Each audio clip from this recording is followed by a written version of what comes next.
vamos a... Ahí está.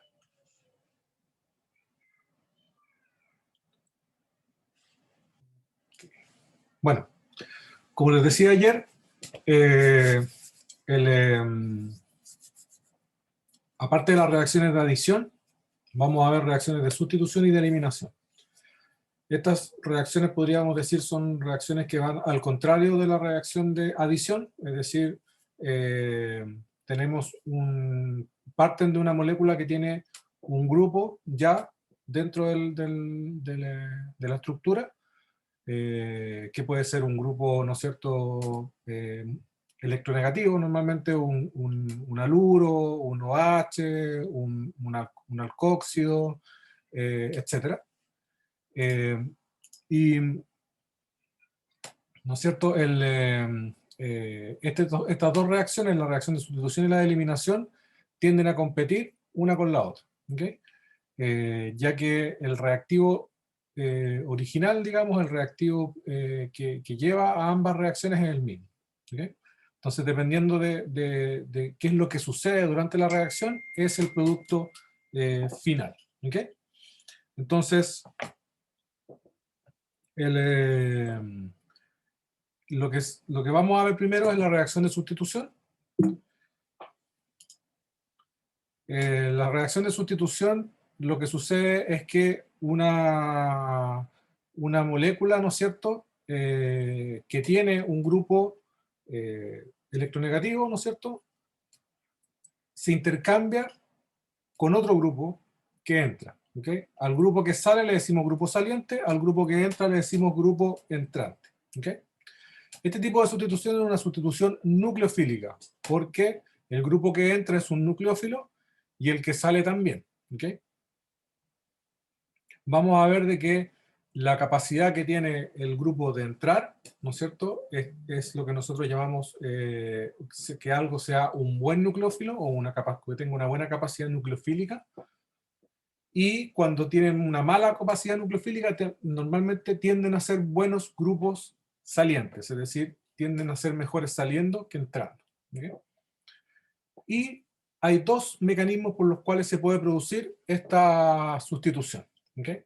Un mecanismo es un mecanismo en el cual el grupo que está en la molécula sale, digamos, sin que medie el medio, ¿okay? O el grupo que entra. Es decir, el grupo que sale se va solito y genera un carbocatión, ¿okay? Es decir, se va y se va con los electrones del enlace. El carbocatión luego es atacado por el nucleófilo, que es el grupo que entra, ¿okay? Y se produce al final la sustitución, porque ahora ya no tengo el grupo original, tengo el grupo que entró después. Luego tenemos otra opción, y es que el nucleófilo que tiene que entrar empuje al grupo que tiene que salir, ¿no es cierto?, generando vamos a ver ahí, vamos a generar un estado de transición en donde el grupo que tiene que entrar está a medio entrar y el grupo que tiene que salir está a medio salir, ¿okay? Es decir, en cierta manera el grupo entrante tiende a obligar al grupo saliente a salir, ¿okay? Y vamos a ver de que estos dos mecanismos difieren en una serie de características que vamos a analizar y digamos, a estudiar. Y en base a esas características y esos cambios, digamos, vamos a tratar también de manejar si es que queremos que la reacción se produzca por una sustitución que tiene un mecanismo o que tiene el otro mecanismo. ¿Por qué? Porque no solamente difieren en la forma en que se generan los productos, sino que en algunos casos también puede generar distinciones en la hora de cómo es el producto final, ¿ya? Vamos a ver de que hay una estereoquímica relacionada con uno o con otro, hay una cinética distinta, etcétera, etcétera. ¿Okay? Entonces vamos a ver que en algunos casos se puede dar una, en otros casos se puede dar la otra, en otros casos se puede haber una competencia entre los dos mecanismos. ¿Okay?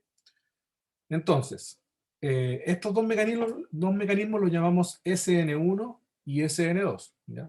La razón de esto es que, o también sustitución nucleofílica unimolecular y sustitución nucleofílica bimolecular. ¿Ok? Y esa distinción, ¿no es cierto?, se hace en términos de la cinética de la reacción. La cinética de la reacción, cuando ustedes hacen la ley de velocidad, ¿no es cierto?, la ley de la velocidad va a depender de la concentración de ciertos reactivos en la reacción. ¿Okay? Cuando una ley de velocidad depende de uno de los reactivos, se dice que es unimolecular. Cuando depende de dos, es bimolecular y así sucesivamente. ¿Okay? En el caso de la sustitución SN1, que vamos a ver ahora más adelante, ¿no es cierto?, la sustitución nucleofílica va a depender solo del reactivo original, mientras que en la sustitución bimolecular va a depender tanto del reactivo original, el sustrato, ¿no es cierto?, como de la concentración también del nucleófilo que quiere entrar, porque él también participa de la primera parte de la reacción que vamos a ver en la más importante, ¿okay? En la que al final determina la velocidad. ¿Okay? Entonces, tenemos la sustitución SN2, vamos a partir por la SN2. Tenemos, por ejemplo, un bromuro de metilo, un CH3 con un grupo bromo. El grupo que tiene que entrar es el grupo OH, y por lo tanto el producto de sustitución es el grupo OH formando un enlace con el grupo metilo, es decir, el alcohol metílico, y el grupo saliente, ¿no es cierto?, que estaba originalmente, ahora, ¿no es cierto?, como un grupo libre, en este caso un bromuro. ¿Okay? Cuando la reacción se produce por un mecanismo tipo SN2, ustedes, y esto es algo que se puede verificar de forma experimental, van a encontrar una velocidad de reacción que va a depender tanto del nucleófilo como del haluro de alquilo, ¿okay?, del sustrato.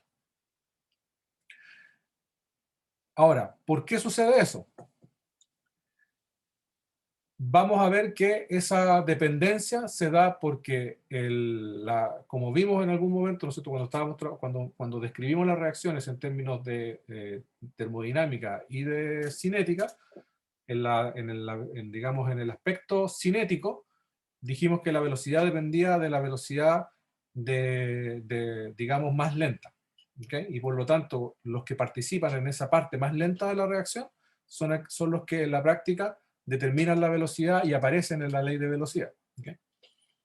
Entonces, vamos viendo algunas cosas experimentales y vamos tratando de explicarlas en términos del mecanismo.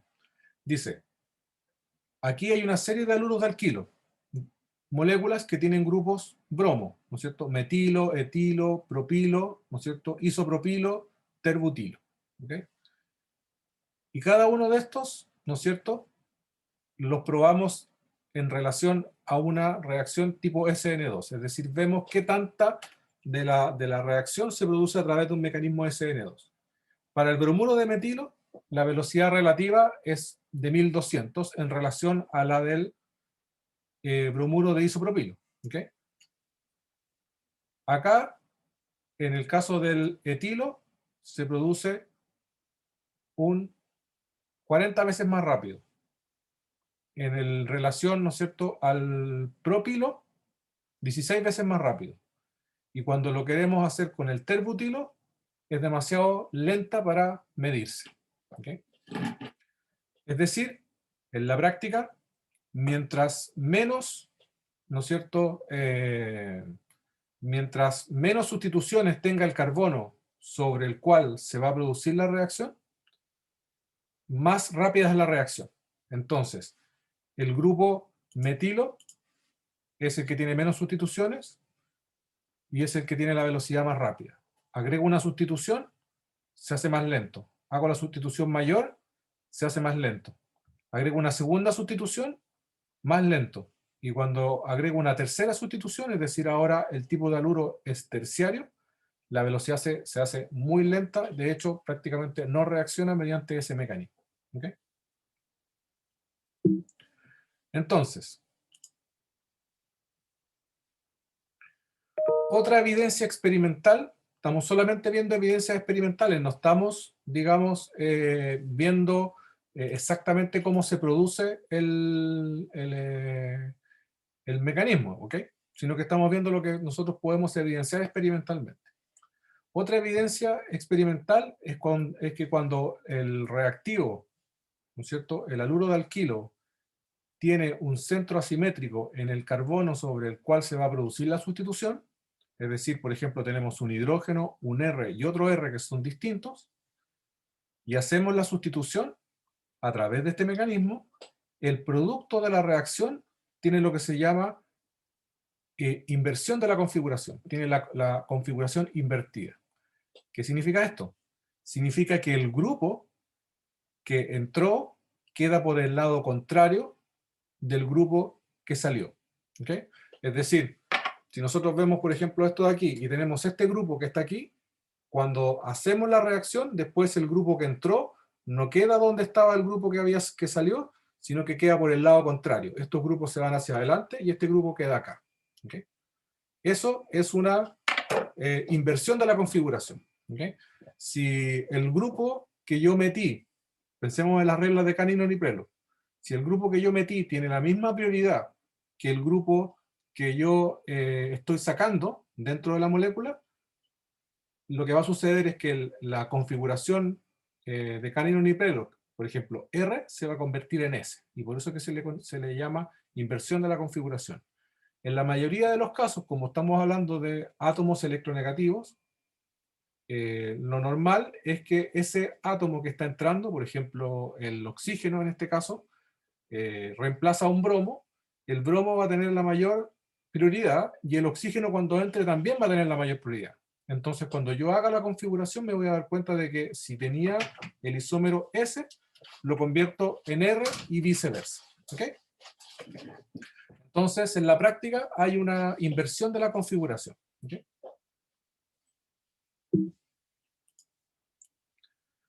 Entonces, en base a, digamos, a lo que ahora conocemos experimentalmente sobre la reacción, nosotros podemos hacer digamos, una hipótesis de cómo se produce el mecanismo. ¿Okay? Entonces, si el mecanismo es bimolecular, eso significa que en el paso importante de la reacción, o por ejemplo en este caso, el único paso que tiene la reacción, ¿cierto? Que es este que estoy mostrando aquí, ambos reactivos participan, tanto el sustrato como el nucleófilo. Si el nucleófilo no participara de esa parte de la reacción, entonces lo que sucedería es que la ley de la velocidad dependería solo del sustrato, pero depende de ambos. Y eso, como les digo, es experimental, es decir, ustedes miden la velocidad de la reacción cambiando las concentraciones de uno y la velocidad les cambia. Cambian la concentración del otro y la velocidad les cambia. Cuando la ley de velocidad depende de uno solo, entonces ustedes cambian ese y ese cambia. Y ese termina cambiando la velocidad. Pero si ustedes cambian la concentración de otro que no aparece en la velocidad se mantiene constante. ¿Okay? Y eso es algo que ustedes pueden medir experimentalmente. ¿Okay? Así que, ¿cuál es el mecanismo que nosotros, cuál es el mecanismo que podemos proponer?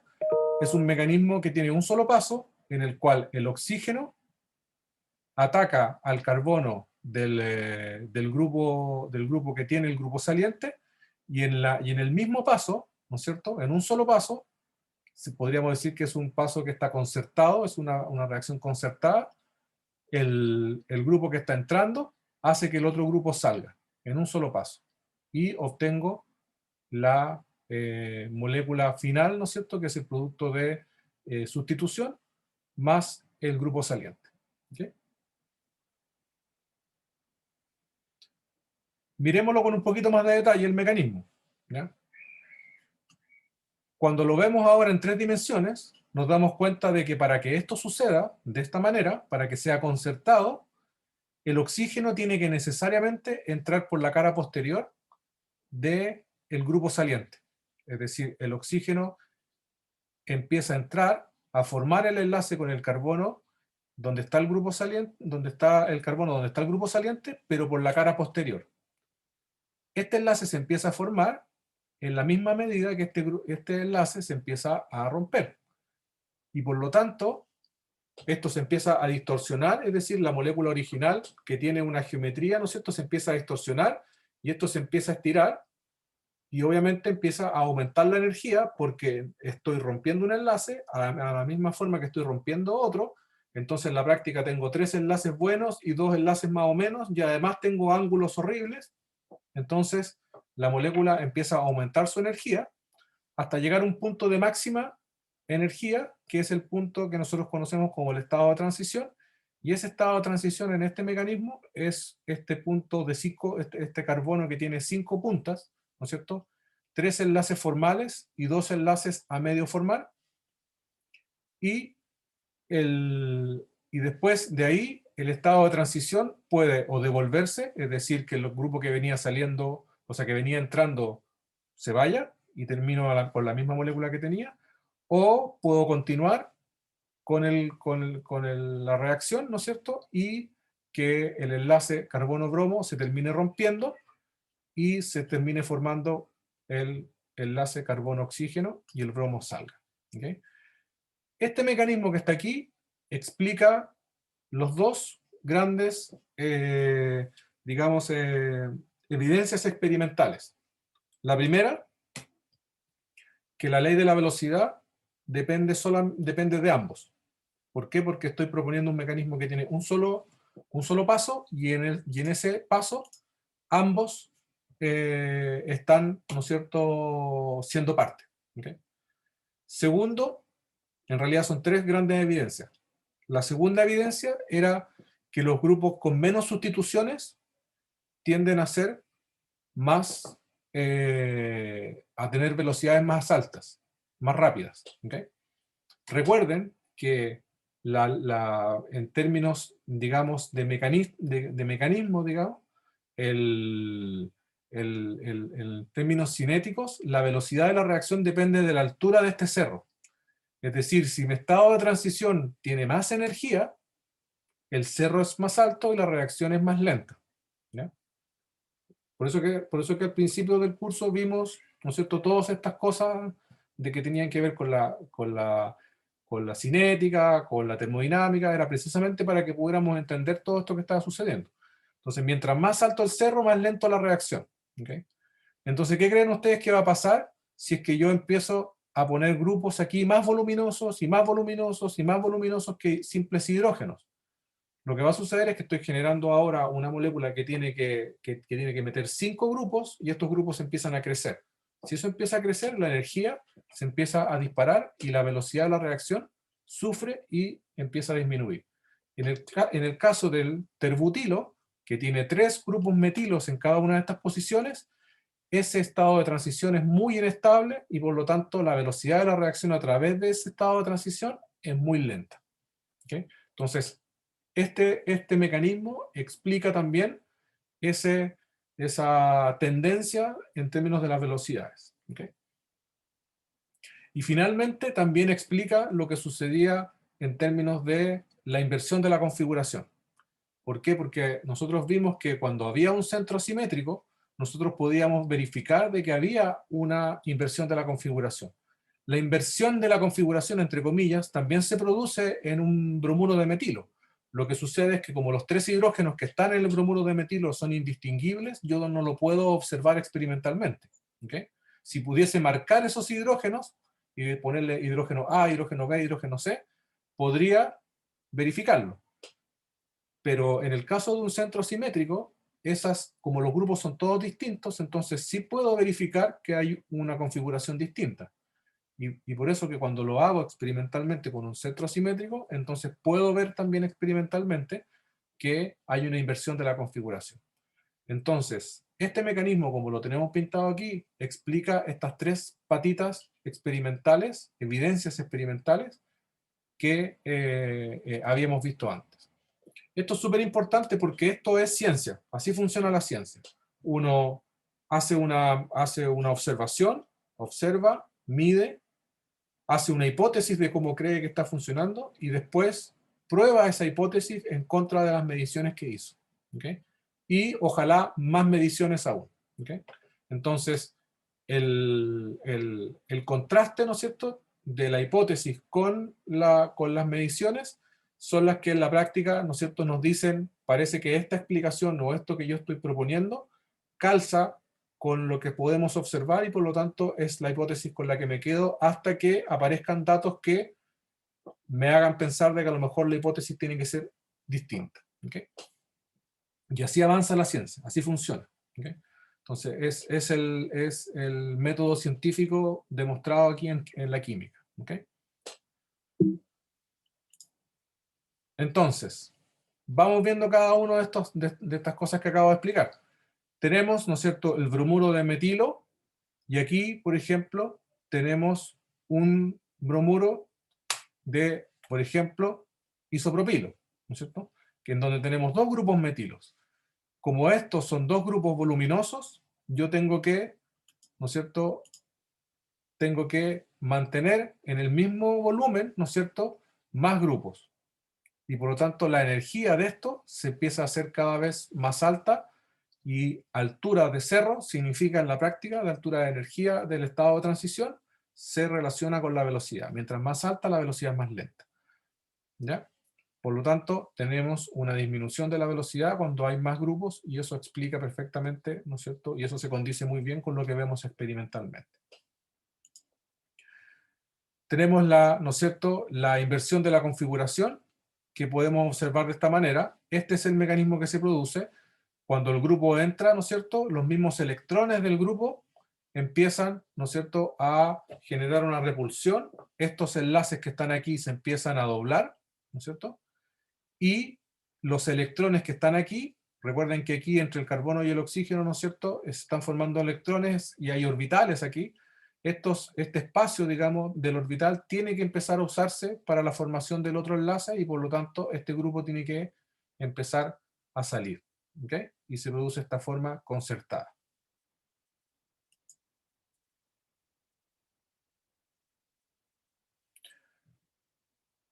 Veamos qué sucede cuando cambio el grupo que sale. Tenemos la misma molécula, la misma estructura carbonada, es decir, no estamos cambiando los grupos que están pegados, pero sí estamos cambiando el grupo que tiene que salir. El grupo que entra también es el mismo, el OH. ¿Okay? Entonces tenemos un grupo que entra, una estructura carbonada igual, pero vamos cambiando el grupo.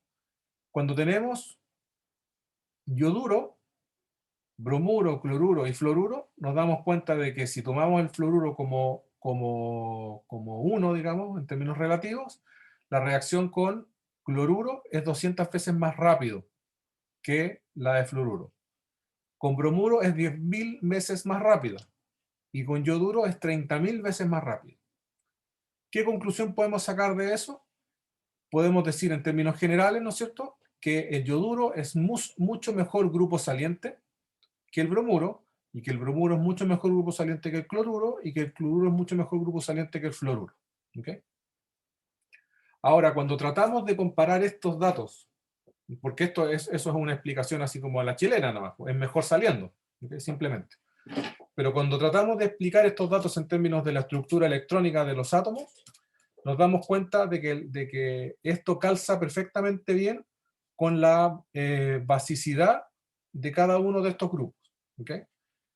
El fluoruro es y aquí tienen que tratar de recordar un poco de la parte de ácido base, ¿no es cierto? El fluoruro es la base conjugada del ácido fluorhídrico, y el ácido fluorhídrico es un ácido débil. Cuando ustedes tienen un ácido débil, la base conjugada de ese ácido débil es fuerte. ¿Okay? Cuando ustedes tienen lo contrario, tienen un ácido fuerte, la base conjugada de ese ácido fuerte es débil. ¿Okay? Entonces, lo que nosotros podemos observar aquí, por ejemplo, es que el fluoruro es una base fuerte versus el cloruro, ¿no es cierto?, que es un electrolito fuerte, es decir, es una base débil. Es decir, si yo coloco cloruro en agua, no se forma ácido clorhídrico. Pero si yo coloco fluoruro en agua, sí se puede producir ácido fluorhídrico, porque el fluoruro va a captar los hidrógenos del medio y va a formar ácido fluorhídrico. ¿Por qué? Porque el ácido fluorhídrico es un ácido débil. ¿Okay? Lo mismo pasa con el ácido bromhídrico y con el ácido yodhídrico. Es decir, al parecer, bases débiles tienden a ser mejores grupos salientes, y bases fuertes tienden a ser buenos, o sea, malos grupos salientes, es decir, les cuesta salir. ¿Okay? Y aquí podemos sacar ¿no es cierto?, una pequeña ayuda de memoria, ¿no es cierto?, que dice, mientras más débil sea una base, mayor será su habilidad como grupo saliente. ¿Okay? Y esto tiene como un sentido, digamos, todo esto como que calza al final de cuentas, porque si ustedes piensan que es una base fuerte es un átomo que capta bien un hidrógeno, ¿no es cierto? Y forma un buen enlace con un hidrógeno. Entonces, como que tiene que ver con la capacidad de formar el enlace en la práctica. Entonces, los fluoruros forman un buen enlace, cortito y chiquitito, con otro átomo. Los cloruros les cuesta un poco más, bromuro les cuesta un poco más, yoduro les cuesta mucho más. Y eso tiene que ver con el volumen de los átomos. Recuerden cuando vimos, ¿no es cierto?, aluros de alquilo, al principio del curso, ¿no es cierto?, vimos aluros de alquilo y vimos que había una diferencia entre las distancias de enlace entre el átomo de aluro y el carbono con los diferentes aluros. Y que también eso estaba relacionado con la energía del enlace. Entonces, enlaces, átomos más voluminosos les cuesta más formar un enlace, están más lejos del núcleo, el enlace no es muy bueno, los electrones están un poco más, digamos, dispersos en la, en la nube electrónica y tienden a formar malos enlaces. Y por lo tanto, si forman malos enlaces, también son fáciles de romper y son buenos grupos salientes. Entonces todo esto calza una cosa con la otra. ¿Okay? Tiene sentido químico, podríamos decir, sentido físico. ¿Okay? ¿Dudas hasta el momento? Vale. Entonces aquí vamos a hacer una pausa en ese sentido y vamos a reconocer un poco, bueno, ¿qué significa entonces este tema de ser un buen grupo saliente? Ser un buen grupo saliente, ser una buena base, ser una mala base, y qué pasa cuando ahora hablamos de un buen grupo entrante, es decir, de un buen nucleófilo. ¿Okay? Y ahí nos damos cuenta que la basicidad está relacionada o está estrechamente relacionada con la capacidad nucleofílica, es decir, con la capacidad de formar un enlace y, como ya vimos, con la capacidad de que ese enlace también se rompa. ¿Okay? Entonces, si nosotros empezamos a hacer comparaciones, también nuevamente experimentales, y vemos qué grupos entran más rápido, qué grupos entran más lento, qué grupos salen más rápido y qué grupos salen más lento, y empezamos a comparar esto con las basicidades, empezamos a encontrar una tendencia. ¿Okay? Y la tendencia es que las bases más fuertes son mejores nucleófilos que las bases más débiles. Y esto se hace particularmente interesante cuando comparamos bases conjugadas, ¿no es cierto?, de ácidos que también son nucleófilos. Fíjense lo que les estoy diciendo. Por ejemplo, el agua. El agua es un nucleófilo. Lo hemos utilizado como nucleófilo anteriormente, ¿no es cierto? Pero el agua no es un buen nucleófilo cuando lo comparo con su base conjugada. ¿Cuál es su base conjugada? El OH. ¿No es cierto? Cuando yo hago una reacción ácido-base del agua, el agua pierde un protón y genera una base conjugada, el OH-. Ese ion hidroxilo es mucho mejor nucleófilo que el agua. Y si lo vemos en términos de basicidad, es mucho mejor base que el agua. Es decir, como el agua es un ácido débil, la base conjugada, el OH, es una base fuerte. ¿Okay? Y eso lo puedo ir haciendo con diferentes pares de ácidos, de ácidos y bases conjugadas. Tengo un alcohol, por ejemplo, que es un mal ácido, ¿okay? Pero su base conjugada, el alcoxilo, es decir, cuando yo quito ese protón de alguna manera, es una muy buena base. ¿Okay? Precisamente porque el alcohol es un muy mal ácido. ¿Okay? Lo mismo pasa con el amoníaco. El amoníaco, de hecho, lo consideramos una base porque tiende a captar protones. Rara vez nosotros lo pensamos como alguien que pueda donar protones. De hecho, no lo hace. Pero si yo le coloco una base mucho más fuerte que él y le quito un protón a la mala, podríamos decir, generamos una base conjugada del amoníaco, que es el ion amiduro, que es este que está aquí, NH2-. Entonces, obviamente, como le quité a la mala ese hidrógeno, el ion amiduro está loco por captar un protón y volverse amoníaco nuevamente. Ese ion amiduro es tremendamente fuerte y por lo tanto también un excelente nucleófilo. Y lo mismo pasa con una amina, por ejemplo, como la etilamina, le quito un protón y genero, ¿no es cierto?, también esta forma amiduro alquílica, digamos. Entonces, ¿qué es lo que estoy viendo aquí? que si yo quiero hacer una reacción nucleofílica, en donde necesito meter, por ejemplo, un grupo OH a la reacción, por ejemplo, como estábamos viendo antes, queríamos reemplazar el bromo por un OH, yo podría en principio utilizar agua como nucleófilo y utilizar OH como nucleófilo, ion hidroxilo. Pero en vista de esto me doy cuenta de que el OH es mucho mejor nucleófilo que el agua. Por lo tanto, si tengo que elegir uno de los dos para que sea un buen nucleófilo, voy a elegir el OH. Ahora, esto me va a resultar en la sustitución SN2, porque la sustitución SN2, su velocidad depende tanto del nucleófilo como del sustrato. Pero si digamos, si estuviésemos en otro mecanismo, como en el caso de la SN1, como vamos a ver más adelante, en donde la velocidad de la reacción no depende del nucleófilo, da lo mismo qué tan buen nucleófilo sea mi nucleófilo, porque de él no depende la velocidad. Y por lo tanto la velocidad no se va a hacer más rápida porque yo agrego un nucleófilo más fuerte. ¿Okay?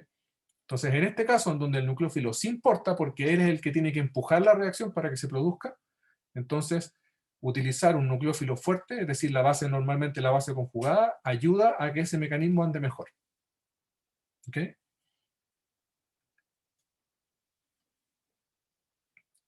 Entonces, también, ¿no es cierto?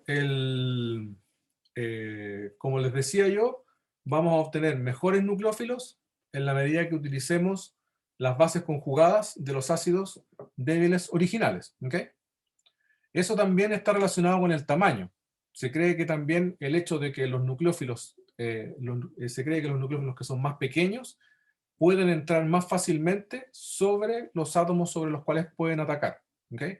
Y eso genera que la nucleofilia aumente. Es decir, no es solamente por su capacidad de basicidad, sino que porque las moléculas tienden incluso a achicarse un poquito. ¿Okay? Ahora, si nosotros comparamos grupos que tienen volúmenes muy grandes, a veces se empiezan a producir pequeñas diferencias, podríamos decir. Es decir, un ácido débil que debiese ser un muy mal, un ácido débil que debiese ser un muy mal nucleófilo, a veces tiende a comportarse mejor, no mejor que otro, pero a comportarse mejor en términos relativos, porque así como también le cuesta formar enlace, es capaz de formar enlace a distancias mayores. ¿Okay? Entonces, por ejemplo, cuando miramos el yoduro tiende a ser un mal nucleófilo, pero a veces en sistemas muy voluminosos, él tiende a formar un mejor enlace porque él puede formar el enlace desde más lejos porque su estructura electrónica se lo permite. ¿Okay? Y ahí hay un tema de polarizabilidad que se llama. Los electrones que están más lejos de la estructura atómica, ¿no es cierto?, del átomo del yoduro, tienden a ser más blandos, se dice. Son más polarizables. ¿Okay? Entonces esta nube electrónica se puede mover un poco dependiendo de los campos eléctricos que encuentra. En el caso de los fluoruros, está mucho más pegadito al núcleo y por lo tanto mover esos electrones es mucho más difícil y formar un enlace requiere de mover los electrones en una dirección. ¿Okay? Y eso a veces le cuesta un poco. ¿Okay? Entonces eso explica algunas pequeñas diferencias que a veces se observan de forma experimental. ¿Okay? Entonces, no vamos a entrar en demasiado detalle, pero en términos generales, ¿no es cierto? Uno tiene que considerar la polarizabilidad del átomo cuando quiere, digamos, tratar de predecir, que es algo que no vamos a, digamos, no es una de las competencias que estamos tratando de desarrollar aquí, pero considerar de que la polarizabilidad tiene un efecto y a veces en átomos de volúmenes demasiado grandes, a veces un átomo de mayor volumen que tiene una basicidad equivalente a otro, estamos hablando de dos tipos de nucleófilos diferentes, a veces tienden a funcionar mejor los que tienen una mejor polarizabilidad que aquellos que no la tienen. ¿Okay? Otra cosa que se tiene que considerar es que a veces moléculas que pueden ser muy buenos grupos, muy buenos nucleófilos, tienden a concentrar carga en un volumen muy pequeño. esa concentración de carga en un volumen pequeño tiende a generar interacciones soluto-disolvente muy fuertes y a veces, digamos, iones, sobre todo cuando son iónicos, muy chiquititos, tienden a formar esferas de solvatación muy grandes.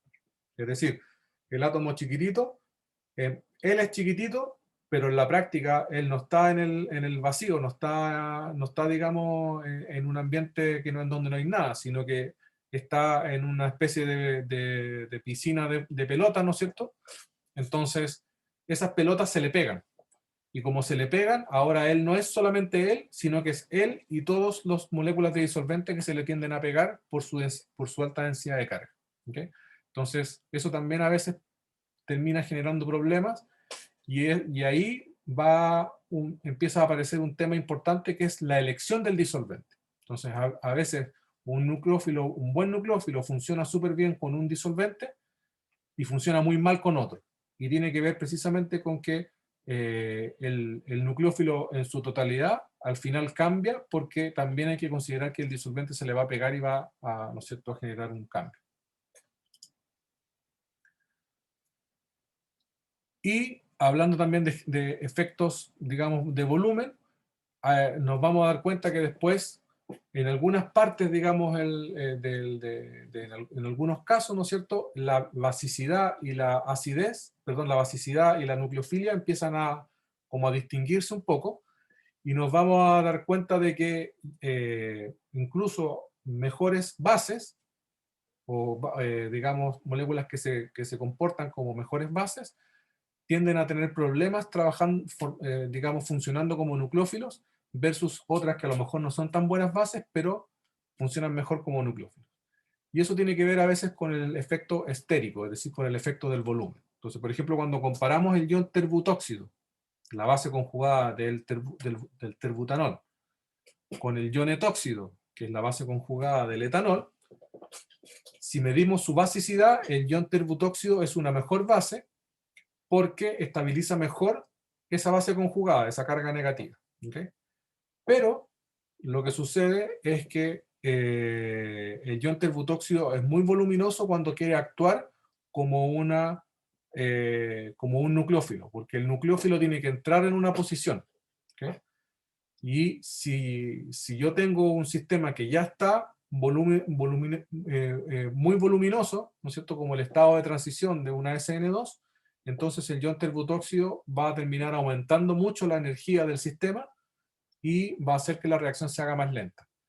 El ion etóxido, teniendo una menor basicidad y por lo tanto en principio una peor nucleofilia que el ion terbutóxido, termina comportándose mejor que el ion terbutóxido porque es más pequeñito. Y como es más pequeñito, entra piolita y no genera un aumento muy grande de la energía y la velocidad es más alta. ¿Okay? Entonces ahí hablamos de un impedimento estérico. Ahora, todas estas pequeñas sutilezas se dan con estas pequeñas, en estos casos un poco más extremos. Es decir, cuando comparamos el terbutanol o sea, cosas muy voluminosas, ahí empezamos a ver de que digamos, la relación que encontramos originalmente entre la basicidad y la nucleofilia tiende a separarse un poco en unas partes más extremas, digamos. ¿Okay? Ahora, todo este tema de qué tan buen nucleófilo, qué tan buen, digamos, base y todo eso, nos está dando digamos, nos está dando herramientas para que nosotros podamos comparar grupos que entran con grupos que salen. ¿Okay? Y eso también va a tener una consecuencia en cómo son las reacciones finalmente. Es decir, y cómo las reacciones pueden suceder en una orientación o en otra. ¿Okay? ¿Qué trato de decir con esto? Estoy tratando de decir de que cuando hacemos una reacción, las reacciones tienden a ir, ¿no es cierto?, de manera que el grupo que entra sea un buen grupo entrante y el grupo que sale sea un buen grupo saliente. Si yo identifico que el grupo que está en la reacción es un grupo, digamos, que también sería un buen grupo entrante, entonces es posible que haya una competencia. Recuerden que en el mecanismo yo llego a un estado de transición y ese estado de transición al final, la punta, decide si sigue o se devuelve.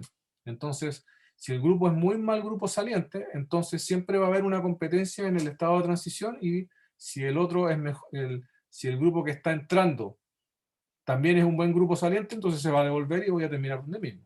Y ahí se produce una reversibilidad de la reacción en la práctica. ¿Okay? Entonces, por ejemplo, aquí en estas moléculas que tenemos acá, todos son buenos grupos salientes. Bromo, cloro, yodo, y por eso que normalmente todas estas reacciones se hacen sobre haluros de alquilo, ¿ya? Porque son buenos grupos salientes. Y acá tenemos solamente bases conjugadas, fíjense, bases conjugadas de sus respectivos ácidos. Es decir, todos estos de aquí son todos bases fuertes. OH, sulfidrilo, alcóxido, etcétera, etcétera, etcétera, etcétera. ¿Cierto? Entonces, todos estos grupos son buenos grupos entrantes, es decir, son buenos nucleófilos. Buenas bases, buenos núcleos. Todas estas reacciones, cuando yo las genere, van a generar el producto. En este caso, reemplazo el cloruro por un OH, alcohol, por un SH, un tiol, un éter, un tioéter, una amina primaria, un alquino, un nitrilo. ¿Okay? Y en todos los casos la reacción no se va a devolver. Y voy a obtener una reacción que va a tener un equilibrio muy bueno hacia los productos, y voy a obtener en la práctica solamente productos. ¿Okay? Pero si yo tengo aquí un grupo que no se quiere ir, entonces aquí empiezan los problemas y empiezo a obtener equilibrios que no están totalmente desplazados hacia los productos, y se genera una reversibilidad, un equilibrio.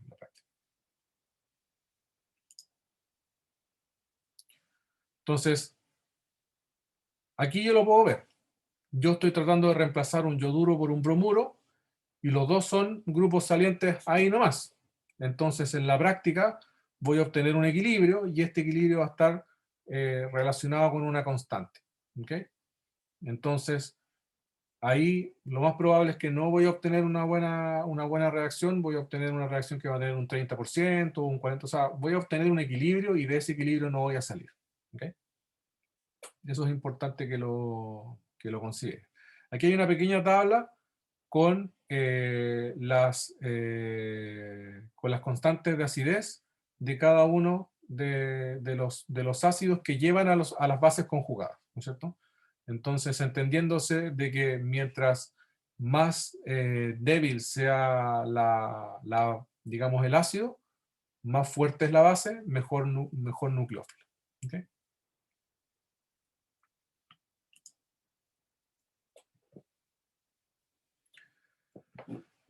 Entonces, eh, tenemos el otro mecanismo, que es el mecanismo de SN1, en donde la reacción se produce de una forma distinta.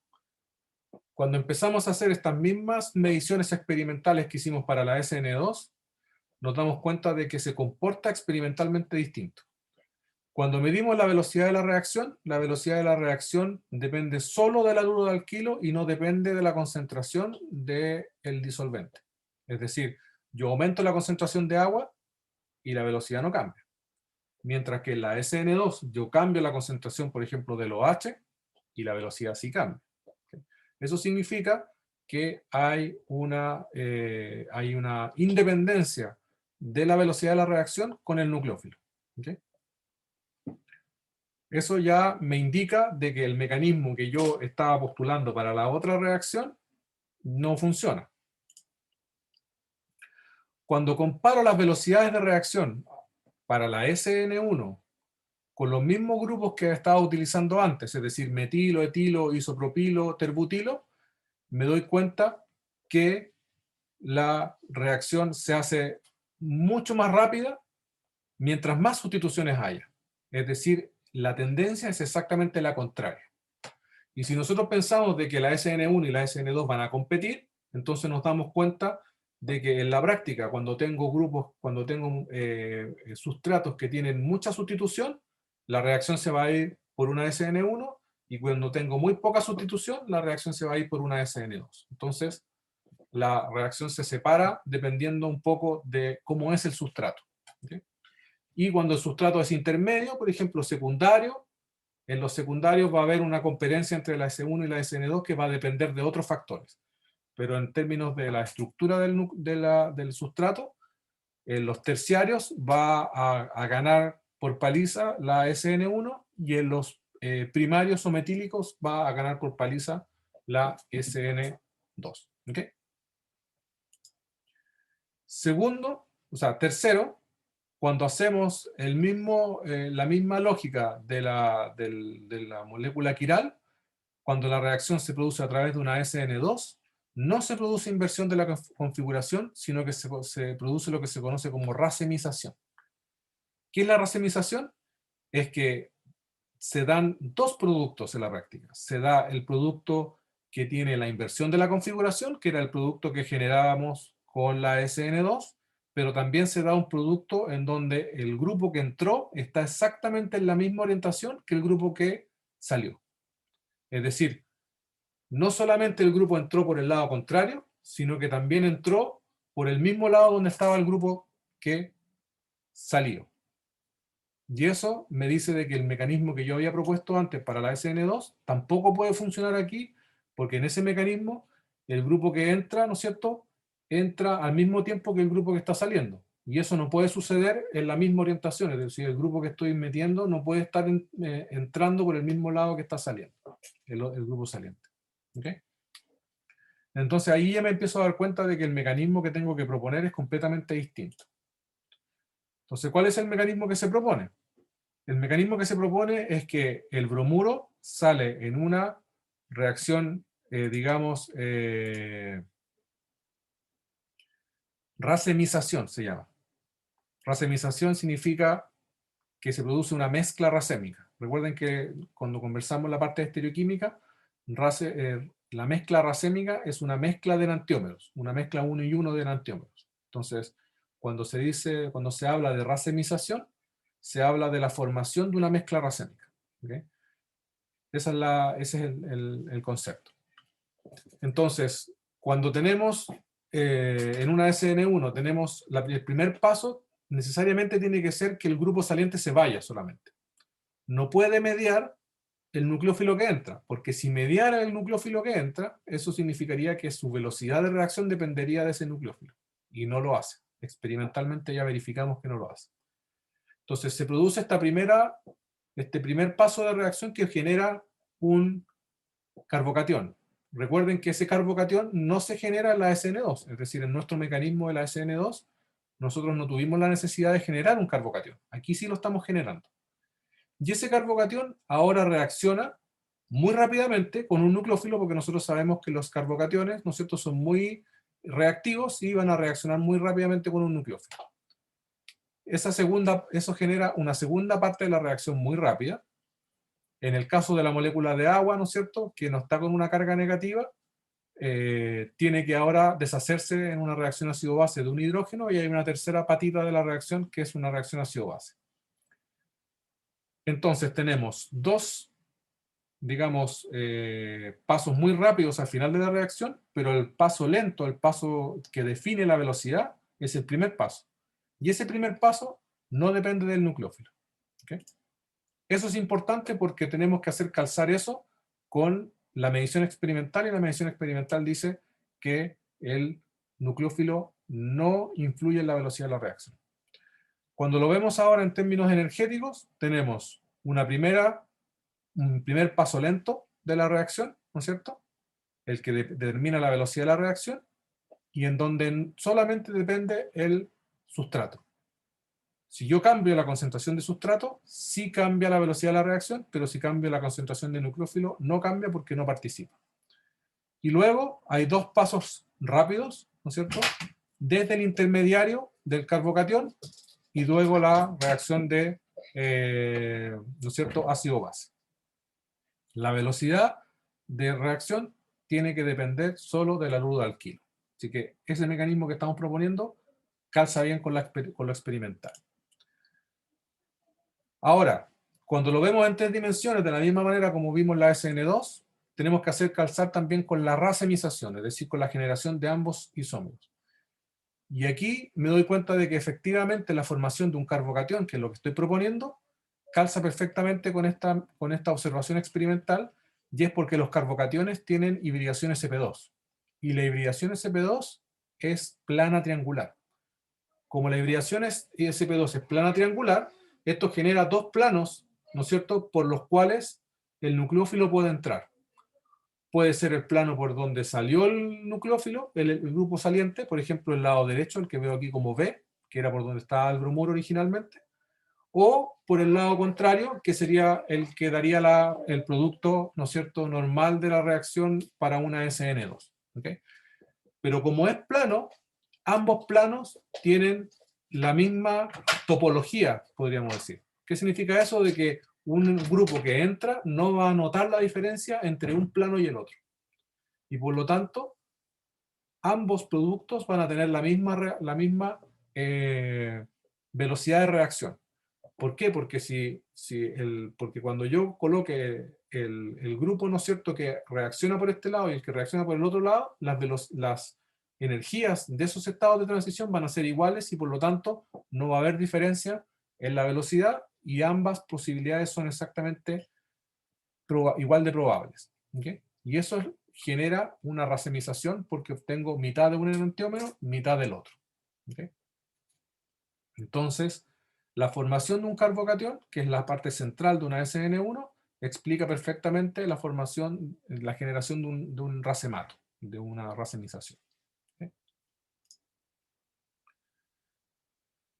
Luego, el efecto del grupo saliente, ¿no es cierto? Vimos, ¿no es cierto?, que tenemos que en la parte principal de la reacción tenemos un grupo saliente que es el que tiene que irse solo. ¿Okay? Y nos damos cuenta de que mientras más débil sea la base, más difícil es que, perdón, mientras más débil sea la base, más fácil es que el grupo salga. ¿Okay? Es decir, cuando tengo un grupo saliente fluoruro, ¿no es cierto?, la reactividad, ¿no es cierto?, es muy bajita porque el fluoruro es una base fuerte versus el cloruro, versus el bromuro, versus el yoduro. ¿Okay? Entonces, se da un poco el mismo efecto que se da con la SN2. Es decir, tener un buen grupo saliente ayuda. En este caso, ayuda mucho más. ¿Por qué? Porque el grupo saliente tiene que irse solo. Es decir, no va a haber un nucleófilo que lo va a estar empujando. En este caso, el grupo saliente tiene que irse solo y por lo tanto que el grupo saliente sea un buen grupo saliente es crucial para que esa reacción se produzca a través de una SN1. ¿Okay? No tenemos efecto de nucleófilo. ¿Por qué? Porque el nucleófilo no participa en el paso lento de la reacción y por lo tanto no podemos medir un cambio de velocidad por efecto del nucleófilo. ¿Okay? Eso es importante.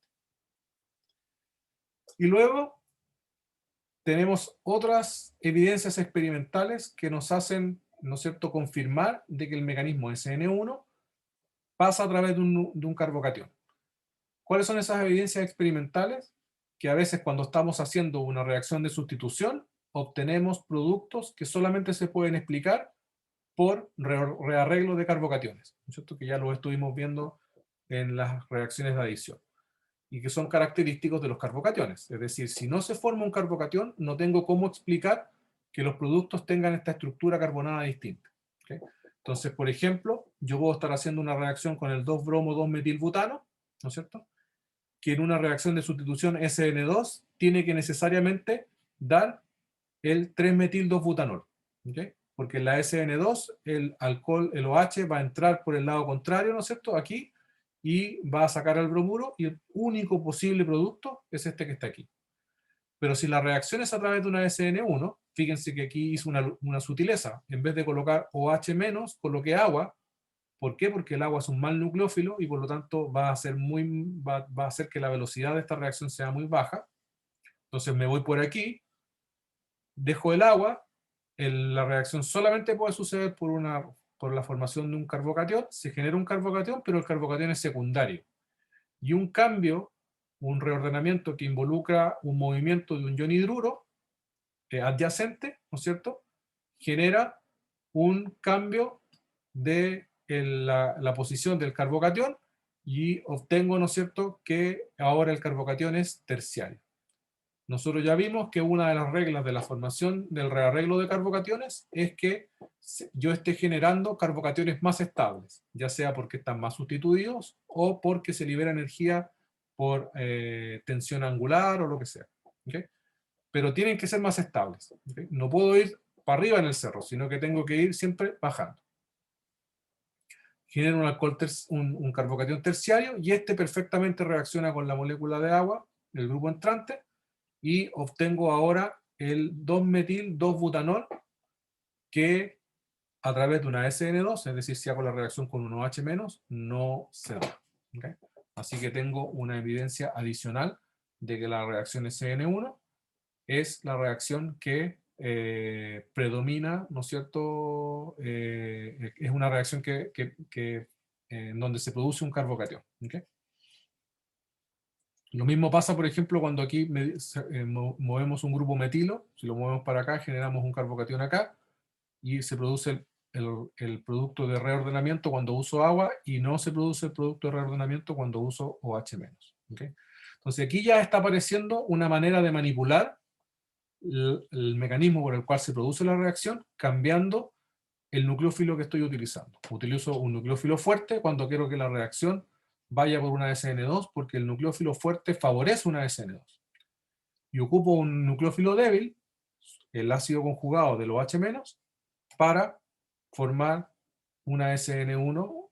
¿Por qué? Porque obligo a que la única manera de que la reacción se produzca sea a través de una SN1, la formación de carbocationes.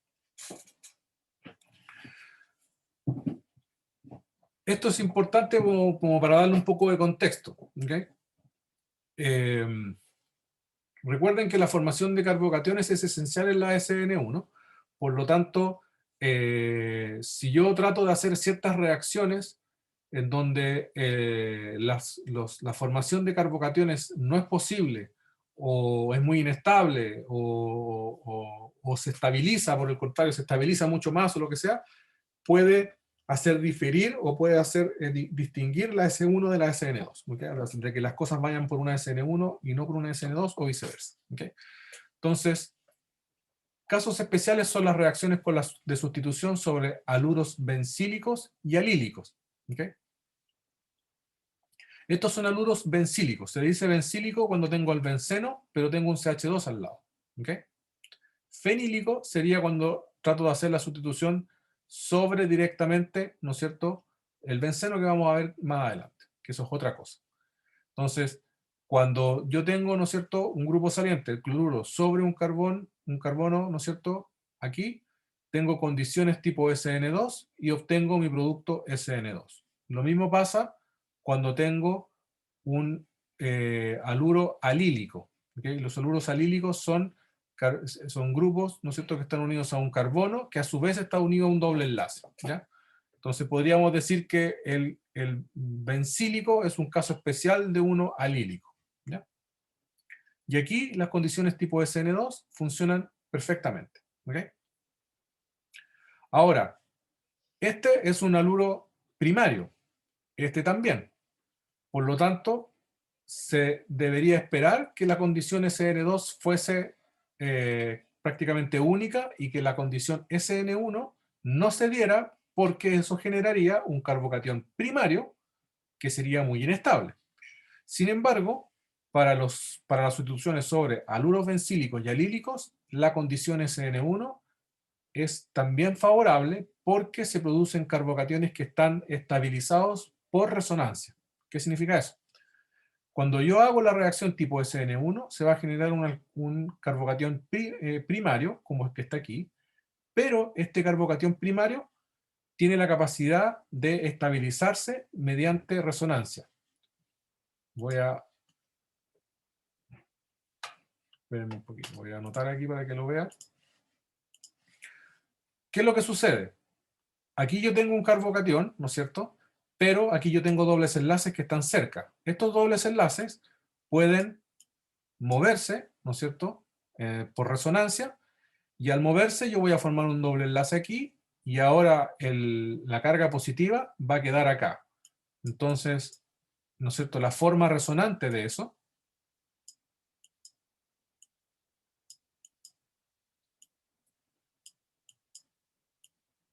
que sería así, sería esta.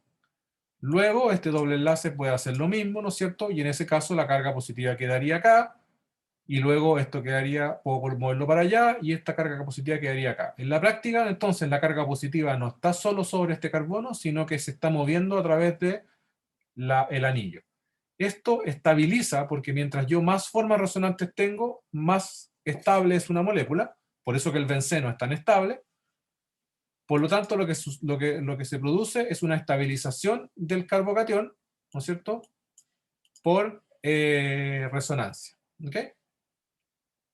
Lo mismo sucede, pero en una escala menor, con los haluros alílicos, porque nuevamente tengo un carbocatión primario, pero como tengo un doble enlace adyacente, este doble enlace puede moverse para acá y puedo dejar la carga positiva en un carbono distinto. Y eso genera una estabilización de la carga. ¿Ok? Entonces, estos haluros primarios, que en principio debiesen reaccionar solo a través de una SN2, también compiten con una SN1 porque la SN1 está estabilizada por resonancia. Así que, ojo con eso. ¿Ok? Donde no va a andar ni la SN1 ni la SN2 es sobre haluros arílicos y vinílicos. ¿Ok? Que sería lo mismo, pero donde no trabajamos sobre un carbono que está al lado de un doble enlace, sino que directamente sobre el carbono del doble enlace. ¿Cuál es la razón? Porque yo estoy haciendo atacar un nucleófilo sobre otro nucleófilo, porque si ustedes se recuerdan, cuando hacíamos las reacciones de adición, ¿quién se comportaba como nucleófilo? El par de electrones. Entonces, el nucleófilo es un ente, ¿no es cierto?, rico en electrones, y él va a ir a atacar a un grupo que está deficiente en electrones. Yo no puedo ir a atacar a un carbono que está rico en electrones también. Entonces ahí tenemos nucleófilo con nucleófilo, la reacción no se produce. ¿Okay? Y obviamente también sucede esto a través, ¿no es cierto? Eso no puede suceder en una reacción tipo SN2, en donde yo tengo que acercarme, el nucleófilo tiene que acercarse al carbono, pero tampoco puede producirse a través de una SN1, porque si yo trato de formar un carbocatión, ese carbocatión se va a producir sobre un carbono que ya tiene hibridación sp2. Y esa hibridación, ¿no es cierto?, disminuye con la formación de los carbocationes. Cuando yo tengo un carbono sp3 y genero un carbocatión con hibridación sp2. Pero si tengo un carbono sp2 y tengo que formar un carbocatión sobre ese carbono sp2, lo que se va a producir es un carbono con hibridación sp. Y eso es un carbono muy inestable. ¿Okay? Y por lo tanto, no se produce. Entonces, al final de cuentas, tengo por un lado, ¿no es cierto?, que no puedo formar, no puedo hacer sustitución por una SN2 porque estoy juntando dos nucleófilos, ni por una SN1 porque estoy formando carbocationes muy inestables. Entonces, los haluros arílicos y vinílicos no sufren sustituciones nucleofílicas. ¿Ya? No vamos a ver nosotros en este curso, ni en otro curso tampoco, otro tipo de sustituciones que se conocen como sustituciones aromáticas electrofílicas, en donde la reacción de sustitución, en donde yo puedo sustituir un grupo o un hidrógeno sobre el anillo aromático, lo hago a través de una reacción electrofílica, en donde el que ataca no es un nucleófilo, sino que es un electrófilo. Y ahí se produce una especie como de adición, podríamos decir. ¿Okay? Es una sustitución, pero es como una especie de adición. Vale. Resumen, para terminar, SN1 versus SN2. La SN2 es un mecanismo de un solo paso, tiene una velocidad de reacción bimolecular, no se producen rearreglos de carbocationes porque no se producen carbocationes, los productos generan inversión de la configuración cuando las comparo con el reactivo, y la reactividad es mucho mayor para los sustratos o los haluros de alquilo metílicos, luego primarios, y se empieza a hacer muy lenta para secundarios y luego terciarios. Por otro lado, la SN1 es un mecanismo de dos pasos o más, en donde se forma primero un carbocatión, tiene una velocidad de reacción unimolecular porque depende solamente del sustrato, del haluro alquilo. Sí es posible la formación de rearreglo de carbocationes, ¿ya? Productos los productos van a tener tanto la forma de configuración retenida como la invertida. Es decir, tendemos a generar una racemización, la formación de un racemato. Y el orden de reactividad es terciarios, porque generan carbocationes más estables que los secundarios, que los primarios y mucho menos los metílicos. ¿Okay?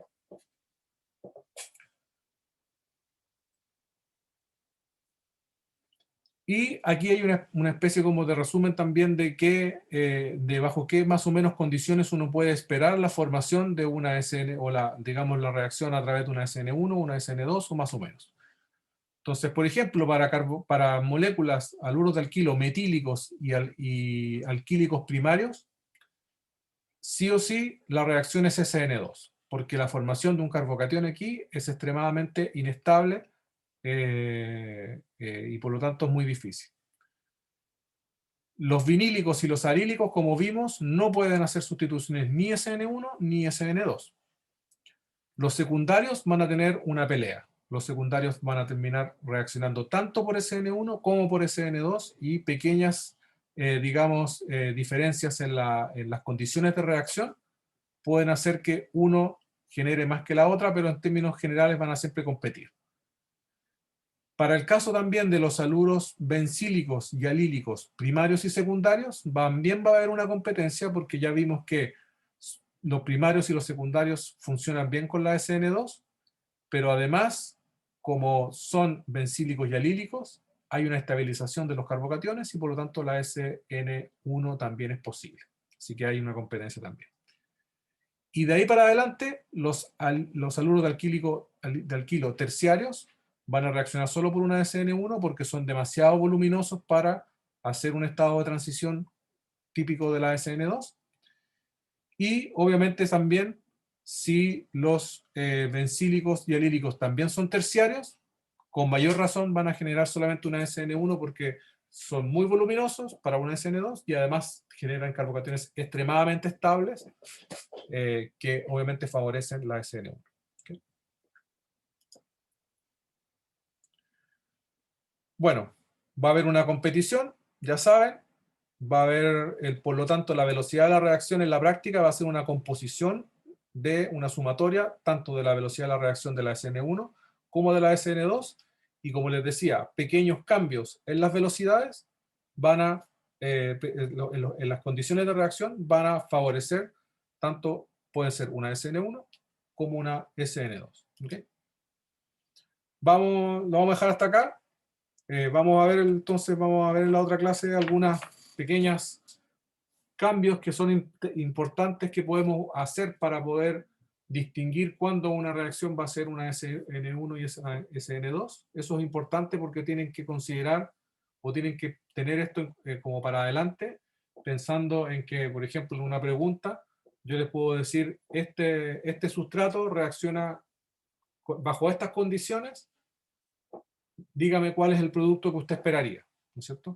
Y aquí no es solamente decir, sustitución, aquí saco, aquí pego y acá, porque tengo que, bajo las condiciones que me están dando, tratar de visualizar si la reacción va a ser favorable para una SN1 o para una SN2 y verificar que los productos que se están generando sean consistentes con una SN1 o con una SN2. Por ejemplo, si yo bajo las condiciones me doy cuenta de que sí o sí va a ser una SN2, y resulta que el centro que tiene donde se produce ahí es un centro asimétrico, entonces el producto va a tener una configuración específica. No va a ser una mezcla racémica. Por el contrario, si es una SN1, tengo que esperar que van a haber dos productos. Uno que tiene una configuración absoluta y el otro que tiene la otra. Etcétera, etcétera. Entonces, conocer estas condiciones características nos van a permitir a nosotros también predecir cuál va a ser el producto de la reacción, ¿no es cierto? Así que esta parte también es importante. Ya chicos, entonces, para el otro miércoles quedamos vamos a hacer una pequeña revisión de la prueba, si es que tienen dudas, alguno de los grupos también lo podemos conversar. Y ya el próximo jueves continuaríamos con la parte teórica. ¿Okay? Dudas, consultas, comentarios, lo que sea. ¿Todo bien? Ya, vale, chicos. Entonces, nos vemos el miércoles, ¿vale? Ya, profe, que esté bien. Vale. Chao. No, profe, que esté bien, gracias. Chao, profe. Vale, profe, chao. Yo, profe, gracias. Chao.